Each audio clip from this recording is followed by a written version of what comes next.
देखिए, ईपीएफओ एक एक संगठन है जो जितने भी पेंशनधारी हैं, जो सेंट्रल गवर्नमेंट के, स्टेट गवर्नमेंट के, उन सब की हितों को करते हैं और उसमें करोड़ों लोग जुड़े हुए हैं। उसमें ईपीएस 95 का जो पेंशनधारी हैं, जो खास करके महाराष्ट्र, आंध्र, तेलंगाना और करोड़ों उसमें भी हैं, और ये सब जो है बुज़ुर्ग लोग हैं, ये सब जो है अपनी मांग कर रहे हैं कि मेरा हक, मेरा पैसा जो पेंशन है वो थोड़ा बढ़ा दो, क्योंकि महंगाई बढ़ गई है, हमारी ज़रूरतें पूरी नहीं हो रही है। उनके जो है उनके जो पोता पोती, नाता नाती हैं, उनको भी देखना होता है, शादी ब्याह में भी जाना पड़ता है, एक जोड़ा अच्छा कपड़ा और एक चप्पल भी अच्छा चाहिए। उनको बुढ़ापे में थोड़ा सा वो कहीं बीड़ी सिगरेट पी लेते हैं, कुछ तम्बाकू खा लेते हैं और जो है बाकी खाटों में गुजार रहे हैं। किन्हीं के उम्र 70 से ऊपर भी हो गया है, 75 हो गया है और वो भगवान के प्यारे हो गए हैं,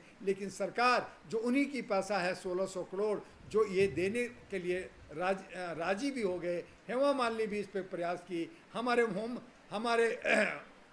हमारे फाइनेंस मिनिस्ट्री महोदया ने कहा कि इनका मांग जायज़ है, हम इनके पैसा देंगे। खास करके मोदी है तो मुमकिन है, मोदी जी ने कहा हम इनको पैसा 7500 plus DA plus medical facility देने जा रहे हैं। लेकिन जा रहे हैं, कब जा रहे हैं, कहाँ जा रहे हैं, कहाँ आ रहे हैं, इसका अता पता नहीं है। हरियाणा का चुनाव हो गया, कश्मीर का हो गया और अभी तक ईपीएस 95 के पेंशनधारियों को राहत नहीं मिला है। ये लोग जो है आज़ाद मैदान बॉम्बे में आंदोलन किया, मांग किया।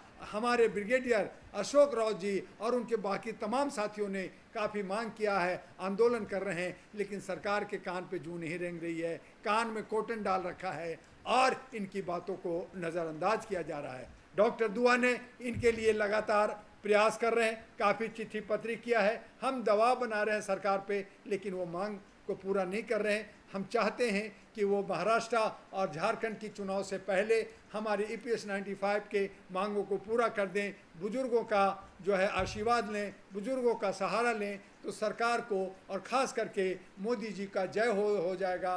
दुआ जी भी खुश और मोदी जी भी खुश और ईपीएस 95 के बुज़ुर्ग भी खुश। तो मैं उम्मीद करता हूँ कि मोदी जी इस पर तत्काल एक्शन लेते हुए उनकी मांगों को पूरा करेंगे। ईपीएस का मुद्दा हो, एनपीएस का मुद्दा हो, अग्निवीर का मुद्दा, तमाम जो बड़े-बड़े मुद्दा है, उसके बावजूद ये सब पेंडिंग में है। सब कुछ कहते हैं कि कर देंगे, लेकिन उसके बावजूद भी बीजेपी कैसे जीत रहे हैं हर राज्य में? ये लॉलीपॉप दे करके, बड़े बड़े हेडिंग दे करके, बड़े बड़े स्लोगन दे करके लोगों को दिग्भ्रमित कर रखा है कि मैं शाइनिंग इंडिया करूँगा, मैं जो है युवाओं को रोज़गार दूंगा, मैं आपका पेंशन दे दूंगा। तो ये जो राजीव गांधी पहले कहते दे देंगे, दिला देंगे, वही हालत इनकी है।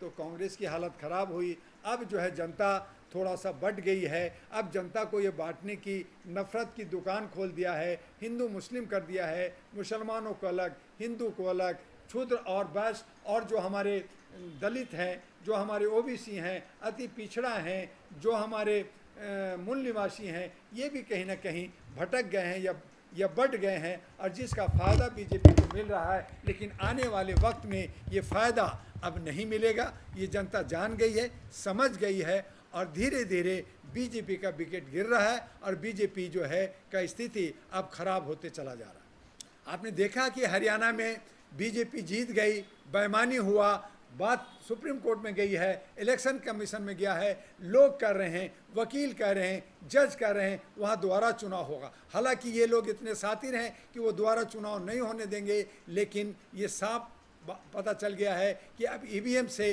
को हटाना होगा। ईवीएम में कहीं ना कहीं खराबी है, उसमें कहीं ना कहीं इलेक्शन कमीशन का रोल होता है। तो इस तरह की आवाज़ उठ रही है। तो लोकतंत्र में जनता की आवाज़ जो मुख होता है उसको सुनना होगा। नहीं सुनेंगे तो जनता जनाक्रोशित होकर करके सड़कों पर आएंगे, जन आंदोलन होगा और इस तरह की क्रांति होगी तो एक बदलाव होगा। लेकिन कमोबेश जहां आपने हरियाणा में देखा कि कांग्रेस को 41% मिला, बीजेपी को 39% मिला, लेकिन ओवरऑल कर करके चाहे जैसे भी हो सरकार बीजेपी बनाने जा रही है। आपका जम्मू कश्मीर में बीजेपी नहीं आया, आप देखिएगा कि महाराष्ट्र में भी बीजेपी का जो है ग्राफ नीचे जाएगा, झारखंड में भी जाएगा और दिल्ली में भी तो वैसे भी नीचे है। तो आगे इस तरह से आप देखते जाएं कि आगे होता है क्या। लेकिन इन तमाम चीज़ों को मद्देनज़र रखते हुए अब जनता जो है एक नया विकल्प की तलाश कर रही है। नया विकल्प नहीं है जिसकी वजह से कांग्रेस और बीजेपी में टक्कर होती है।